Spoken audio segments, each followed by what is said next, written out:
Sen oturasın uyda. Balların erkeginde dıngıldap koyup. Al iştep gel seni anday bolboyt. Köçöge çıkıp biröөнүн tualetin kaz, bирок аянын үйүндө канышадай болуш керек.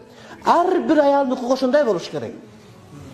Тажиктер андай эмес, өзбектер андай эмес, кыргыздын кыздарынын баары каякта? Орусияда. Намыс таныш керек. Намыс таныш, намыс деген болуш керек кичине. Биз улутка бөлбөйбүз, бирок улут деген чүйнүк бар да, улуттук сезим болуш керек кичине. Кана кимдин ошо кызы иштеп атат? Бир тажиктин кызы бар экен иштеп аткан ошол жерде. Жок. Өзбектики жок. А биздики толтура. Ушул жерде отургандардын жары менен ошол туугандарыбыз жүрөт биздики. Иштап бербейбиз ушул жерде биз ошолорго. Ошолорду карабайбыз биз. А экинчи кылып күйөөгө бербейбиз колуна барларга. Пулу батпай аткандарга.